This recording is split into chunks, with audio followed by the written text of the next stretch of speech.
Adnan wa ala alihi wa sahbihi fi akhir zaman. Amma ba'du. Fa ya ayyuhal mustaghun li nuri jamalihi sallu alaihi wa sallimu tasliman. Allahumma salli ala sayyidina Muhammad wa ala ali sayyidina Muhammad salatan takunu laka ridaan wa li haqqihi adan. Al-awwalan al-muhtaram Al-Habib Abdurrahman bin Kamil As-Sajaf hafidhullah ta'ala fi hayatihi wa umrihi, dan juga yang kami muliakan guru daripada guru kita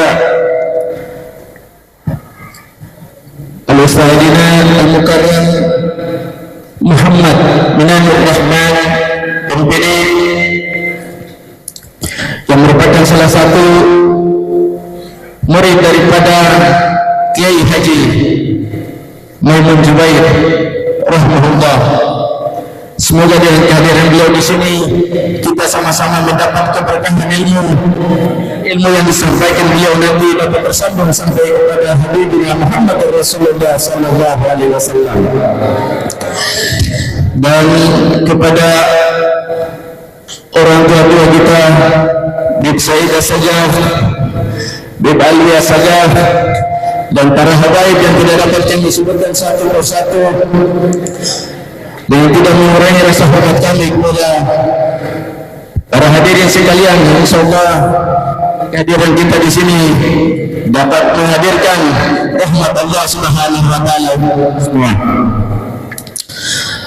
Baik, untuk memulai kegiatan kita pada hari ini, kita akan mengundang dengan hormat kepada Al-Muhtaram Al-Ustadzina Nukrimuhu wa nuhibbuhu Al-Habib Mandun Kamil As-Sajaf MPD hafidhullah ta'ala fi hayati wa umri, dan kepada Al-Ustadz tafadhal masyura. Sallu ala Nabi Muhammad.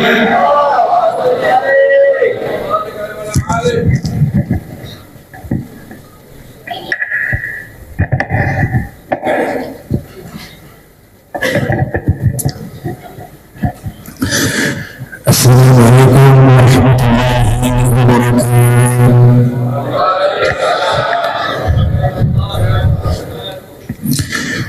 Alhamdulillah, alhamdulillahi rabbil alamin. Allahumma salli wa sallim wa barik ala sayyidina Muhammadin النور الذاتي والسر الساري في سائر الأسماء والصفات. اللهم صل وسلم على سيدنا محمد نورك الساري ومددك الجاري واجمعنا به في كل أطوار، وعلى آله وصحبه يا نور. Amma ba'da, alhamdulillah, puji syukur kehadirat Allah, salawat salam senantiasa tercurahkan kepada junjungan mulia Nabi tercinta Nabi Muhammad sallallahu alaihi wa alihi wasallam. Yang saya muliakan, saya hormati seluruh imam Masjid Al-Amin, Al-Habib Fawzi As-Saqaf, Amsan, Paman Ja'far. Yang saya muliakan, saya hormati para sesepuh Ami Ikram An-Nur, Ami Said As-Saqaf, dan yang teristimewa guru kami Al-Ustaz Kiai Haji Minanur Rahman, Allah Ta'ala bituli hayatihi asy-syarifah. Dan seluruh hadirin hadirat yang saya cintai, yang saya hormati, alhamdulillah, 2009 tepatnya saya bersama beliau. Saya masih ingat ada satu kitab berjudul Nurul Salam, kitab komentar daripada Aqidatul Awam, ditulis oleh Syekh Nawawi Al-Bantini. Di dalam kitab tersebut masih teringat jelas dalam benak saya ada riwayat An-Nabi sallallahu alaihi wasallam bersabda, "Ana sayyidul alamin yaumal qiyamati wala fakhr, Adam wa man dunahu tahta liwa'i yaumal qiyamati wala fakhr." Saya adalah pemimpin seluruh makhluk yang ada di alam semesta ini di hari kiamat, wala fakhr, tapi saya tidak bangga. Nabi Adam dan seluruh anak cucunya di hari kiamat berada di bawah panjiku, kata Rasulullah Muhammad SAW. Al-Imam Abu Abbas Al-Mursi, murid daripada Al-Imam Abu Hasan As-Sazili, beliau meriwayatkan bahwa sesungguhnya Rasulullah Sallallahu Alaihi Wasallam beliau mengatakan, saya tidak bangga menjadi pemimpin di hari kiamat. Maknanya adalah ana la aftakhiru bisiyada, innama aftakhiru bil ubudiyah. Nabi mengatakan, saya tidak bangga menjadi pemimpin. Padahal ini gelar pemimpin di hari kiamat. Tapi Nabi katakan, saya gak bangga gelar itu. Apalagi jabatan di dunia. Ini jabatan alam semesta, pemimpinnya Nabi Muhammad. Tapi Nabi Muhammad mengatakan, saya tidak bangga dengan jabatan itu. Kemudian beliau lanjutkan, saya hanya bangga dengan jabatan sebagai hamba Allah.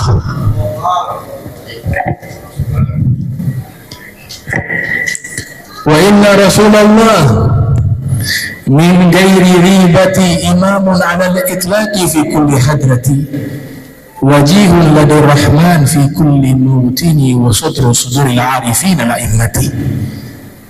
Al-Habib Abdullah Al-Haddad mengatakan, sesungguhnya Rasulullah tanpa ada keraguan, beliau adalah pemimpin secara mutlak di alam jagat raya ini, dan beliau memiliki jabatan yang mulia di hadapan Allah yang Maha Penyayang. Dan seluruh para aulia wassalihin, bahkan para anbiya wal mursalin, seluruhnya mereka pemimpinnya adalah Nabi Muhammad SAW. Makanya luar biasa, Syekh Abdurrahman Ad-Daibai di dalam maulidnya, beliau mengungkapkan kalimat yang sangat singkat tapi pemaknaannya sangat dalam. Kata Syekh Abdurrahman Ad-Daibai, al-kaunu isyarah wa antal maqsud. Alam semesta ini hanya isyarat, simbol, tapi engkau adalah tujuan. Wa antal maqsud. Nabi Muhammad adalah maksud, yang lainnya hanya isyarat. Allah Subhanahu wa ta'ala sebenarnya hanya ingin menciptakan nur Muhammadi, la gair, khalas, gak ada yang lain. Allah gak ingin ciptakan apapun di alam semesta ini. Yang Allah inginkan hanya menciptakan nur Muhammad. Walakin iradatul ilahi sabagat, akan tetapi kehendak Allah telah ditetapkan bahwa Nabi Muhammad akan diciptakan menjadi golongan manusia. Tapi manusia ini bukan manusia biasa, bashar lakal bashar, manusia tapi tidak seperti manusia biasa. Karena Allah ingin menjadikan Nabi Muhammad sebagai manusia, nur yang mulia ini diciptakan oleh Allah, kemudian Allah kehendaki untuk menjadi manusia yang sempurna, maka Allah ciptakan tempatnya. Di saat itu Allah ciptakan bumi, langit, matahari, Allah ciptakan segala sesuatu itu karena untung Nabi Muhammad SAW. Maka jelas dikatakan al-kaun isyarah wa antal maksud. Alam semesta ini hanya isyarat dan engkau adalah tujuan. Alamul jin isyarah, alam jin isyarah, alamul ins isyarah, alam manusia hanya isyarah, alamul malaikah isyarah, alam malaikat hanyalah isyarah, alam nasut, lahut, jabarut, malakut, mulk, semuanya isyarah. Asyams, matahari isyarah, al-qamar isyarah, bulan adalah isyarah, as-sama isyarah, al-ard isyarah, bumi, langit isyarah, al-bahar, lautan isyarah, al-jabal, gunung isyarah, al-ins isyarah, manusia isyarat, malaikat isyarat, jin isyarat, yang hakikat adalah Nabi Muhammad SAW. Al-kaun isyarah wa antal maksud. Sebab itulah golongan para sufi meyakini, saya yakin-yakinnya, bahwa semua yang ada di alam jagat raya ini yang disebut dengan makhluk masih wallah tercipta dari percikan cahaya Nabi Muhammad. Semua meyakini dari golongan arif billah wa asfiya, sekalipun diperdebatkan hadisnya. Hadis ini diriwayatkan oleh Syekh Abdul Razzaq As-San'ani bisanadin an Jabir bin Abdullah Al-Ansari, dari sanad dari Sayyidina Jabir bin Abdullah Al-Ansari. Beliau mendatangi Rasul, kemudian beliau berkata, ya Rasulullah, bi abi anta wa ummi, akhbirni an awali syai'in khalaqallahu ta'ala qabla al-asya'. Wahai Rasulullah, kabarkan padaku apa sesuatu yang Allah ciptakan sebelum Allah ciptakan segala sesuatu yang ada di alam jagat raya ini. Maka Nabi menjawab, ya Jabir, fa inna Allah ta'ala khalaqa qabla asya' nur nabiyyika Muhammadin min nurih. Sesungguhnya Allah Subhanahu wa ta'ala sebelum menciptakan segala sesuatu, Allah ta'ala menciptakan cahaya Nabi Muhammad sallallahu alaihi wasallam dari cahayanya Allah. Makna dari cahaya Allah adalah cahaya yang khusus, ya, karena Allah itu bukan cahaya. Cahaya itu makhluk. Allahu nurus samawati wal ard. Allah adalah cahaya langit dan bumi. Bimakna dalam tafsir Al-Jawahir, Allah munawwirus samawati wal ard. Allah memberikan cahaya di langit dan di bumi. Maknanya cahaya khusus. Berdebat, hadis ini lemah dan seterusnya. Mereka lupa bahwa periwayat hadis ini itu Syekh Abdul Razzaq As-San'ani dalam kitab Musnaf itu beliau mencatat sekitar 19.202 hadis. 19.202 hadis. Hafalan beliau terhadap hadis-hadis Rasul di atas 100.000 hadis. Al-Imam Al-Zahabi yang lahir 673 Hijriah, wafat 748 Hijriah, dalam kitab Siyarul A'lami Nubala menyatakan beliau sebagai Al-Hafiz Al-Kabir Alimul Yaman, seorang ulama Al-Hafiz besar, Al-Kabir. Al-Hafiz itu disebutkan dalam istilah para ulama hadis, man hafidha mi'ata alfi hadithin matnan wa isnada, orang yang telah menghafal 100.000 hadis Nabi baik secara matanya maupun sanadnya. Itu minimal 100.000 hadis di kepala. Kok bisa dianggap hadis ini lemah sedangkan periwayatnya adalah Syekh Abdul Razzaq San'ani yang disebut oleh Imam Zahabi Al-Imamul Kabir Alimul Yaman. Bahkan Imam Ahmad bin Hanbal jauh-jauh dari Baghdad pergi ke Yaman, ke kota Son'a, hanya untuk menimba ilmu kepada Syekh Abdul Razzaq San'ani. Perjalanan yang panjang. Beliau kembali ke Irak dalam keadaan capek. wajahnya kelihatan sangat lelah menempuh perjalanan yang begitu jauh untuk menimba ilmu kepada Syekh Abdul Razak Son'ani. Kemudian beliau mengatakan, hayyin fima istafatna min Abdul Razak Son'ani. Kecapean saya ini, kelelahan saya ini tidak ada apa-apanya dengan ilmu yang saya ambil daripada Syekh Abdul Razak Son'ani.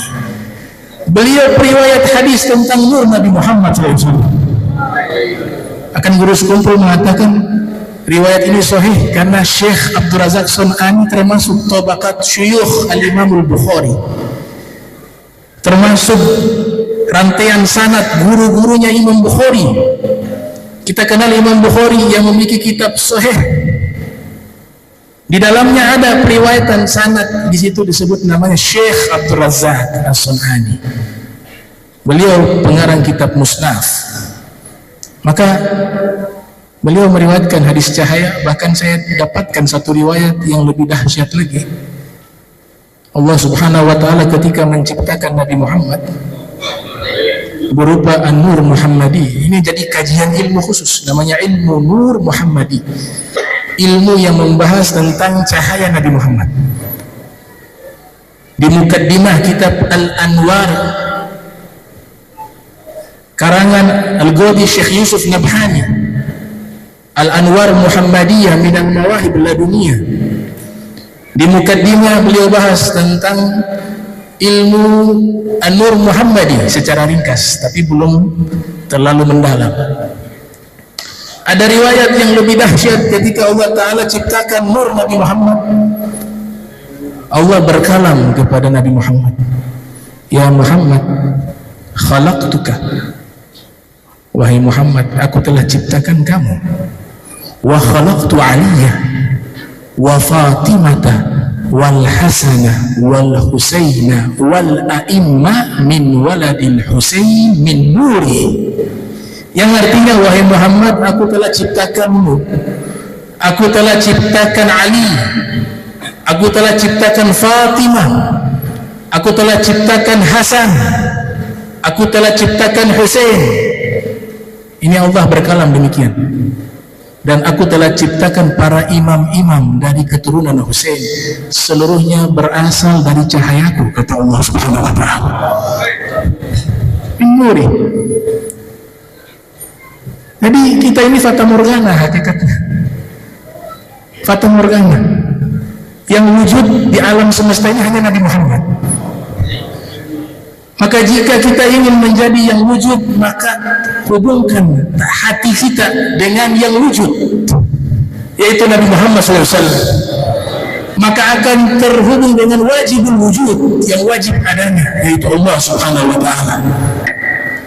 Itulah makna al-kaun, isyarah, wa antal maksud, yang pertama. Yang kedua, adanya penciptaan Nabi Muhammad Sallallahu Alaihi Wasallam dan alam semesta ini beserta makhluknya, Allah Subhanahu Wa Taala ingin diakui sebagai Tuhan, walaupun sebenarnya Allah tidak butuh pengakuan makhluk. Allah Maha Kaya, antum fuqara, kalian semuanya fakir. Wallahu ghani, dan Allah itulah Maha Kaya. Tapi kehendak Allah ingin diakui eksistensi Allah sebagai Tuhan, maka Allah ciptakan makhluk. Ada dalam hadis qudsi Allah Ta'ala berfirman, kuntu kanzan makhfiyah fa ahbabtu an u'rafa fa khalaqtul khalqa kay u'raf. Saya adalah harta berharga yang tersembunyi, kata Allah. Allah mahal, ilmu Allah mahal, ma'rifatullah mahal. Saya adalah harta yang tersembunyi atau yang disembunyikan. Maka saya ingin agar saya dikenal, kata Allah. Maka aku ciptakan makhluk agar supaya seluruh makhluk mengakui aku adalah Tuhan. Dan yang pertama kali mengakui Allah sebagai Rabbul Alamin adalah Nabi Muhammad. Maka Maka tujuan penciptaan seluruh makhluk yang ada di alam semesta ini adalah mengakui bahwa Allah adalah Tuhan yang Maha Esa. Dan orang yang paling mengenal Allah, yang paling memahami Allah, yang paling mengetahui Allah, huwa Sayyidina Muhammad. Ana a'rafuhu billah. Saya paling mengenal di antara semua mereka. Riwayat ana a'rafukum lillah wa akhsha lakum lillah. Saya adalah orang yang paling mengenal Allah dan paling takut kepada Allah Subhanahu wa taala, kata Nabi kita Muhammad SAW. Kemudian yang terakhir, Allah ciptakan makhluk tujuannya adalah untuk beribadah kepada Allah. Tujuan yang ketiga. Kenapa diciptakan makhluk? Dijawab dalam surat Az-Zariyah ayat 56, wa ma khalaqtul jinna wal insa illa liya'budun. Aku tidak ciptakan jin dan manusia terkecuali untuk beribadah padaku. Dan ibadah yang paling terbaik yang dipersembahkan kepada Allah adalah ibadahnya Nabi Muhammad. Gak ada satu makhluk ketika beribadah kepada Allah memiliki kualitas ibadah sehebat kualitas ibadahnya Nabi Muhammad SAW. Siapapun itu, hatta malaikah, hatta al-anbiya, hatta al-mursalin, bahkan malaikat, para nabi, para rasul, ibadah mereka tidak akan bisa sama selama-lamanya dengan ibadahnya Nabi Muhammad SAW kepada Allah Subhanahu wa taala. Salah satunya yang membedakan adalah ketika Nabi beribadah, beliau pernah melihat Allah, pernah berjumpa Allah. Maka kadzabal fuadu ma ra'a. Likulli nabiyyin khassahu bi fadilatin wa khassa bi ru'yahu nabiyya Muhammadan fala 'aina fi dunya tarahu siwa Muhammadan. Dikatakan dalam syair bahwa semua para nabi diberikan keistimewaan oleh Allah, akan tetapi keistimewaan melihat Allah hanya Allah berikan kepada Nabi Muhammad SAW. Maka bagaimana mungkin bisa sama ibadah orang yang belum pernah melihat Allah dengan ibadah orang yang telah melihat Allah? Tentu akan berbeda. Maka ibadah terbaik adalah ibadahnya Nabi Muhammad. Maka al-kaun isyarah, alam semesta hanya isyarat, wa antal maksud, dan tujuannya adalah Nabi Muhammad, sebab Nabi Muhammad adalah orang yang ibadahnya paling terbaik kepada Allah Subhanahu wa taala. Maka ditutup dengan ayat di surat Jin, wa annahu lamma qama Abdullah yad'uhu kadu yakununa alaihi libada. Allah berikan gelar kepada Nabi Muhammad hamba Allah yang senantiasa berdiri ibadah, sholat. Hampir-hampir seluruh bangsa jin ikut berkumpul di sisi Nabi Muhammad SAW untuk ikut berjamaah sholat di hadapan Allah. Ayat ini menegaskan bahwa Nabi telah diakui sebagai Abdullah, hamba Allah. Kita semua gak bisa untuk membanggakan diri, baik dia itu ulama sekalipun, baik dia seorang dai, baik dia seorang habib, baik dia seorang kiai. Belum ada satupun yang mendapatkan pengakuan Allah bahwa kita ini hamba Allah. Tapi Nabi Muhammad SAW, Allah Ta'ala telah mengakui, Subhanalladzi asra bi'abdihi layla minal masjidil haram ilal masjidil aqsa alladzi barakna hawlahu linuriyahu min ayatina innahu huwas samiul basir. Wallahu minkum. Wassalamualaikum warahmatullahi wabarakatuh.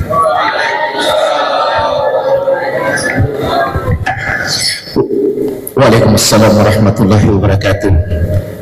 Demikianlah hikmah maulid yang pertama tadi oleh sampaikan oleh guru kita bersama.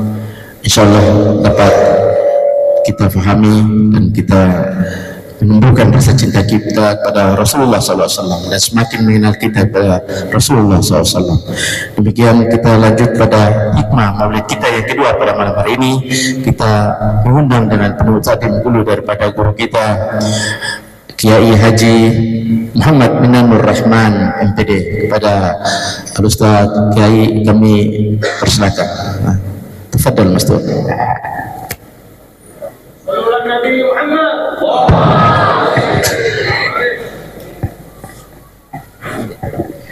Bismillahirrahmanirrahim. Assalamualaikum warahmatullahi wabarakatuh. Alhamdulillah, wassalatu wassalamu ala rasulillah sayyidina maulana Muhammad bin Abdullah wa ala alihi wa sahbihi wa mawala wa la hawla wa la quwwata illa billah, amma ba'du. Fadilatul habaib, para habaib yang saya ta'zimkan, saya muliakan, Habib Abdurrahman bin Kamil As-Sagaf, Al-Habib Fauzi As-Sagaf, dan juga ada Ammi Ikram Ammari, dan juga para habaib, para masyayikh semuanya yang saya ta'zimkan, saya muliakan, bapak-bapak, ibu-ibu hadirin yang mudah-mudahan kita semuanya dimuliakan Allah Subhanahu wa ta'ala. Amin, Allahumma amin. Puji syukur alhamdulillah atas segala limpahan nikmat Allah kepada kita. Di antara nikmat itu Allah ciptakan kita dengan wajah yang berbeda-beda. Alhamdulillah yang hadir di sini semua wajahnya nggak ada yang sama. Ya. Kalau semua sama, betapa bingungnya istri kita, mana suami saya. Alhamdulillah kita tadi mendengarkan begitu dahsyat yang disampaikan oleh Habib Abdurrahman, yang ibarat kita makan itu sudah kenyang sekali, maka cukup saya ngasih minumnya saja, ya, yang sedap-sedapnya saja. Alhamdulillah, nampaknya biarpun wajah-wajah ini berbeda-beda, tetapi wajahnya ini adalah wajah-wajah yang sama kemarin yang hadir di Muhajirin sana, sekarang hadir di sini juga. Kayaknya ini ahli ternate ini bisa alim hanya dengan hadir maulid saja. Luar biasa, masya Allah. Benar apa tadi yang dikatakan Habib, bahwa Rasulullah adalah orang pilihan yang luar biasa, yang tidak ada makhluk yang sama dengan beliau. Beliau dilahirkan sudah dalam kondisi yatim, diasuh oleh ibundanya, tidak lama ibundanya wafat juga, sudah yatim piatu. Diasuh oleh kakeknya tidak lama wafat juga. Sebab apa? Sebab Allah sendiri yang ingin mendidik Rasulullah Sallallahu Alaihi Wasallam. Maka Rasulullah mengatakan dalam sabdanya, "Attabani Rabbi fa ahsana ta'jibi." Tuhanku mendidikku sehingga dipilihkan didikan yang terbaik. Begitulah Rasulullah Sallallahu Alaihi Wasallam. Sehingga akwal apa yang dilakukan beliau menjadi sebuah syariat kepada kita. Apa yang diucapkan beliau menjadi wahyu buat kita. Dan bahkan apa yang didiamkan beliau diam saja, itu bisa menjadi ketetapan hukum buat kita. Coba kalau kita diam, ya, bisa jadi kemungkinan banyak mikirin cicilan utang. Kalau Rasulullah tidak, bisa menjadi ketetapan hukum. Ada beberapa kisah, karena saya mau cerita-cerita saja ya, jadi biar seru. Ada satu kisah yang diabadikan oleh Allah di dalam surat At-Tahrim. Biasa Rasulullah SAW punya banyak istri bergiliran, dan istri-istri Nabi itu sama dengan kayak kita itu, ya cocoknya ngobrolnya kalau seumuran. Sayyidah Aisyah cocoknya dengan Sayyidah Hafsah, nanti Sayyidah Zainab dengan Sayyidah Sofiyah dan sebagainya, itu sudah wajar. Nah, ketika Rasulullah SAW telat datang ke rumahnya Aisyah, ya Aisyah ngobrol sama kok Rasulullah kayak telat, kira-kira di mana ini? Ya, kalau nggak di Zainab ya Sofiyah. Ya, akhirnya Rasulullah datang, ditanya, "Ya Rasulullah, kok telat? Ngapain aja di sana?" Nah, biasa kalau istri kan begitu, kalau suami udah pulang dari taklim atau dari kerja telat, pasti agak cemberut ya, gitu ya. Rasulullah jawab, "Cuma minum madu di sana," gitu ya. Kok madu kok sampai telat? Gitu ya, masih namanya perempuan ya. Akhirnya karena melihat istri tercintanya ini, kalau bahasa kita ngambek ya, Rasulullah menghibur biar istrinya itu senang kembali. Maka Rasulullah mengatakan, "Ya sudah, mulai sekarang saya tidak akan minum madu lagi." Mau begitu ya, maka Aisyah senang. Wah, kan Rasulullah nggak minum madu lagi. Tapi Hafsah yang dengar dibocorkan ke istri-istri yang lain. Ya, Rasulullah udah gak mau minum madu lagi loh, gara-gara Isa, gitu ya. Akhirnya Rasulullah ditegur oleh Allah, ya ayuhan nabi lima tuharrimu ma ahallallahu lak tabtagi mardhat azwajik. Wahai nabi, kenapa kamu mengharamkan yang aku halalkan untukmu hanya untuk mencari ridho istrimu? Padahal itu tidak dosa, karena nabi itu mengharamkan untuk dirinya sendiri, tidak untuk orang lain. Ya, saya ini mengharamkan seumpama makan anggur buat saya sendiri, tapi kalau saya mengatakan anggur ini haram, saya dosa. Ya, tapi kalau haram untuk diri saya sendiri itu tidak masalah. Ya, itu jadi ketetapan hukum. Kemudian ketika Nabi ditegur Allah begitu, ya namanya orang bingung juga. Akhirnya dirubah janjinya Nabi membayar kafarat. Itu ada jadi hukum bahwa kalau kita melanggar janji itu denda, kalau nggak puasa 3 hari ngasih makan 10 fakir miskin. Nabi memilih ngasih makan fakir miskin 10 orang karena itu lebih sosial, manfaat untuk orang lain. Kalau puasa kan untuk diri sendiri. Nabi datang ke rumah istri yang lain ngambek, nggak disiapin madu. Biasanya disiapin madu, kok nggak disiapin madu? Ya. Ternyata istrinya katanya sudah nggak mau minum madu lagi. Siapa yang bocorin dia? Nabi pusing juga ya. Datang ke sana nggak ada yang nyiapin madu, ya. Nabi pusing, ya kayak kita. Kalau istri kita cuek, kita pusing juga. Cuma bedanya pusingnya Nabi itu tetap ingat Allah. Kalau pusingnya kita lupa sama Allah, lupa sama istri juga. Akhirnya ya malaikat Jibril turun ngasih tahu yang bocorin Hafsah, Sayyidah Hafsah. Maka Nabi akhirnya mentolak Hafsah. Ya, ketika Nabi mentolak Hafsah, mencerai Hafsah, Allah marah kepada Jibril. Jibril ikut campur dalam rumah tangga Nabi. Ya. Ada hadis di dalam Sahih Bukhari itu diriwayatkan, innallaha ya'muruka an tarji'a Hafsah fa innahu qawwamah min ahli jannah. Saya baca hadis itu tuh bayangin wajahnya malaikat Jibril, ya. Disuruh Allah kembali lagi, kasih tahu Muhammad suruh balik lagi, Hafsah suruh rujuk kembali karena dia ahli puasa, dia ahli sholat tahajud, dia ahli surga. Ya, akhirnya dirujuk kembali. Itu jadi hukum bahwa cerai satu masih boleh dirujuk, ya. Cerai kedua itu jadi awalnya Nabi, perilaku yang dilakukan Nabi itu jadi syariat buat kita. Coba kalau Nabi nggak pernah cerai istrinya, Nabi nggak pernah pusing mikiran istrinya, kita juga bingung cara ngadepinnya, ya. Jadi Nabi itu pusing nggak nonjok, kita pusing bisa nonjok banting piring dan sebagainya. Nabi nggak, ya. Jadi gitu Nabi. Itu cerita pertama dari Al-Quran surat At-Tahrim. Kemudian ada sambungannya dengan surat At-Tolak. Itu kalau dalam ilmu ini ada namanya munasabatul ayat. Jadi ayat itu turun kan nggak urut semuanya, enggak, tapi beda. Nanti turun surat At-Tolak, At-Tahrim itu sambungan. Cerita yang kedua, lanjut mbak ini. Mikir dulu, ya. Cerita yang kedua ada diabadikan di dalam hadis Sahih Bukhari. Ya, saya agak lupa ingat. Dan saya biasanya kalau di Jakarta itu istiqomah ngajar hadis sama ngajar tafsir sama fikih. Tadinya hampir separuh hafal Sahih Bukhari. Cuman karena dipakai jalan Ernate yang naik turun tuh hilang semua hafalan saya. Ya, saya ingat sebentar. Ya. Ada di dalam hadis Sahih Bukhari, datang seorang kakek-kakek, ya, ngadu kepada Nabi. Kalau kemarin di Al-Muhajirin saya cerita tentang nenek-nenek, sekarang kakek-kakek, ya, biar nggak dianggap saya sentimen, ya. Datang seorang kakek-kakek ngadu kepada Nabi, halaktu ya Rasulullah, hancur saya, binasa saya Rasulullah, rusak saya, ya, binasa, celaka saya, ya. Kata Nabi, ma'ahlaka, apa yang menjadikan kamu celaka? Ya, kata bapak tadi, kakek-kakek tadi, waqatu imra'ati fi Ramadan, aku melakukan jima di bulan Ramadan sama istriku. Ya, nggak usah diartikan ada anak-anak, ya, di tempatmu. Sehingga kata Nabi, karena dia melanggar berhubungan suami istri di bulan Ramadan, harus ada kafar dendanya, ya.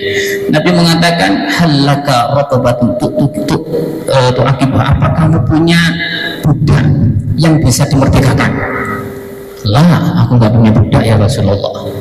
Nah, Nabi diam sejenak. Kemudian Nabi tanya, wahallaka antastati'a siyama syahraini mutatabi'ain. Apakah kamu kuat puasa 2 bulan berturut-turut?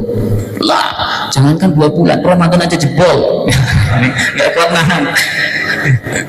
Rasulullah mikir lagi. Kemudian Rasulullah mengatakan, Wahal laka ta'am, apakah kamu punya makanan yang bisa it'amu sittina masakin, yang bisa dikasih makan untuk 60 fakir miskin. Jadi dendanya 60 fakir miskin, ngasih makan kalau kita melanggar perhubungan badan di siangnya bulan Ramadan. Kata dia, lah nggak punya Rasul, saya orang miskin, nggak punya untuk yang saya sedekahkan. Akhirnya Rasulullah ambil kurma dari dalam rumahnya itu, satu karung atau satu tempat itu ya, kasihkan. Khud wastasodaq, ambil dan sedekahkan. Ya, orang-orang miskin di kampung. Kata dia, ya Rasulullah, apakah ada yang lebih miskin dari saya? Ya, saya di kampung paling miskin ya Rasulullah. Ya. Rasulullah itu dalam hadis itu mengatakan, diriwayatkan Rasulullah sampai ketawa sampai gigi gerahnya kelihatan. Ya. Kata mungkin bahasanya kita, ini orang belagu banget ya. Udah miskin, melanggar Ramadan lah. Tapi kalau Rasulullah enggak ya. Jadi akhirnya karena dia jawab begitu, ya saya paling miskin ya Rasul, nggak ada yang lebih miskin dari saya. Akhirnya kata Rasul, ya udah ambil buat makan kamu dan keluargamu. Begitu dahsyatnya Rasulullah Sallallahu Alaihi Wasallam. Jadi itu buat hukum jadinya yang diucapkan Nabi, jadi hukum bagaimana kalau kita kafarat dalam melanggar Ramadan. Lanjut. Masya Allah. Terakhir ya, 3. Yang tadi di dalam Sahih Bukhari, karena ada cerita di dalam Musnad Ahmad bin Hanbal, guru dari Imam Bukhari, datang seorang pemuda, sekarang pemuda ya, biar nggak bapak-bapak terus yang di sini. Datang seorang pemuda, bilang ke Nabi, "Idzanli ya Rasulullah bizina, izinkan aku mau zina." Tiba-tiba datang minta izin pengen zina. Ya, para sahabat ini berdiri mau nonjokin, pengajar ini ya, orang nggak punya adab Nabi. Tapi Nabi itu orang santai, Nabi itu santai, ya. Kok tiba-tiba datang pengen minta izin mau zina? Nabi tanya, atuhibbu bi ummi, apakah kamu suka kalau zina itu terjadi sama ibumu? Oh lah, enggak, saya nggak mau kalau sama ibu. Ya. Nah kalau seumpama kau punya anak perempuan juga suka nggak di zina? Enggak juga. Dia mikir juga, baru mulai mikir. Ya juga. Yo. Akhirnya Nabi menaruh telapak tangannya di dadanya orang tersebut. Allahumma fir dambah, ampuni dosanya. Wa tahhir qalbah, sucikan hatinya. Wa hasin farjah, jagal farjinya. Habis didoain Nabi begitu, dia menjadi orang paling benci dengan namanya zina. Lihat perempuannya begini. Kalau kita kan paling begini ya, gitu. Masih dibuka sedikit Nabi. Dia benar-benar begitu gara-gara doa Nabi Muhammad Sallallahu Alaihi. Jadi intinya, begitulah didikan Allah Subhanahu wa Ta'ala, begitu dahsyatnya sehingga apa yang diucapkan, apa yang dilakukan bisa menjadi ketetapan hukum buat kita. Mudah-mudahan kita semuanya nantinya bisa bareng-bareng bersama Rasulullah Sallallahu Alaihi Wasallam. Terakhir saya memberikan oleh-oleh ya, satu amalan riwayat dari Sayyidah Maimunah, karena di Muhajirin saya kasih amalan roti tumpileh roba. Di sini kalau enggak nanti saya bisa disalahkan ya.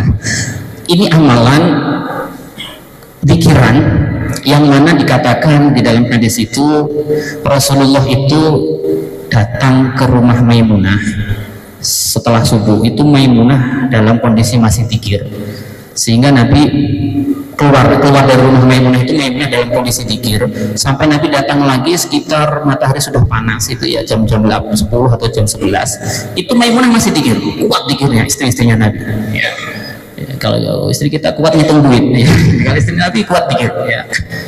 Sampai akhirnya Nabi tanya, wahai istriku, dari tadi engkau masih duduk terus zikir? Iya ya Rasulullah, belum pernah bangun belum ya. Akhirnya kata Rasulullah, apa? Tadi saya keluar baca 4 kalimat, 3 kali saja, itu andaikan ditimbang oleh Allah beratnya sama pahalanya dengan zikirmu selama ini tadi. Jadi ini pendek tapi ini dahsyat. Sebenarnya rahasia cuman karena ini saya bocorin ya di sini. Zikir itu adalah tasbih dan tahmid, subhanallah walhamdulillah. Ya, subhanallah wa bihamdihi, kemudian ditambah adada khalqi. Ya, wa ridha nafsi wa zinata arsy wa midada kalimati. Ya, 4 ini ingat. Subhanallah wa bihamdihi adada khalqi wa ridha nafsi wa zinata arsy wa midada kalimati. Kita ulang bareng-bareng. Subhanallah wa bihamdihi adada khalqi wa ridha nafsi wa zinata arsy wa midada kalimati. subhanallah wa bihamdihi adada khalqihi wa ridha nafsihi wa zinata arsyih wa midada kalimatih. Sekali lagi, subhanallah wa bihamdihi adada wa ridha nafsihi wa zinata arsyih wa midada kalimatih. Diamalkan sehari dibaca 3 kali, mudah-mudahan bermanfaat. Assalamualaikum warahmatullahi wabarakatuh. Waalaikumsalam warahmatullahi wabarakatuh. Alhamdulillah, telah kita dengar bersama hikmah maulid yang kedua dari guru kita, guru daripada guru kita juga tadi. Semoga apa yang disampaikan tadi perlu kami rangkum beberapa kesimpulan hikmah maulid pada malam hari ini. Pertama, bahwa Rasulullah SAW adalah tujuan agung dari penciptaan Allah Subhanahu wa Ta'ala. Beliau merupakan rahmat terbesar bagi seluruh alam. Bahkan cahaya langit dan bumi terpancar karena keberadaan beliau. Para ulama yang berilmu menegaskan bahwa seluruh kemuliaan dan kesempurnaan alam ini berawal dari nur Muhammad sallallahu alaihi wasallam. Oleh karena itu, memperingati maulid Nabi bukan sekedar mengingat kelahiran beliau, tetapi juga sebagai bentuk syukur atas anugerah terbesar Allah, sekaligus dorongan bagi kita untuk meneladani akhlak, perjuangan dan sunnah beliau dalam kehidupan kita sehari-hari. Untuk menyempurnakan keberkahan pertemuan kegiatan kita pada malam hari ini, kita tutup dengan doa yang akan dibacakan oleh Ami Ikram bin Said Ammari. Pada Ami Ikram, tafadhal maskurah.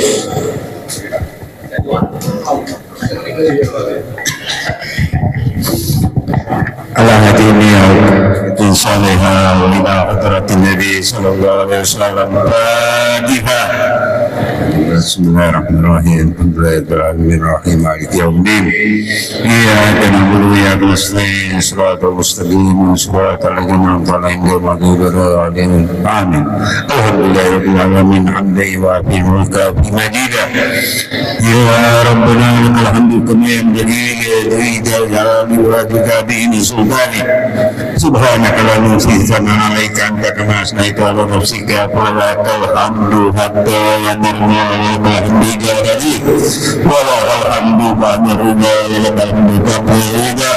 اللهم صل على سيدنا محمد في الأولين وصل وسلم على سيدنا محمد في الآخرين وصل وسلم على سيدنا محمد في كل وقت وعيد وصل وسلم على سيدنا محمد في الملأ الأعلى إلى يوم الدين وصل وسلم على سيدنا محمد حتى ترث الأرض ومن عليها وأنت خير الوارثين. اللهم إنا نستغفرك ونستغفرك أدياننا وأنفسنا وأموالنا وأهلنا وكل شيء أتيتنا ومجرنا بك ومنك ويادك من كل شيء مريض وذبرنا بيدي عين وذي حسرات ومن شر كل ذي شر إنك على كل شيء قدير. اللهم جمعنا بالعافية والسلامة وارزقنا يا الله بالتقوى والاستقامة وعزنا من موجبات الندامة بالحال والمال إنك سميع الدعاء. وصل اللهم بجمالك وجلالك على سيدنا محمد وعلى آله وصحبه أجمعين وارجو من تمام المطاعات له ظاهرا وباطنا يا أرحم الراحمين. بفضل سبحان ربك رب العزة عما يصفون وسلام على المرسلين الحمد لله رب العالمين. Assalamualaikum warahmatullahi wabarakatuh.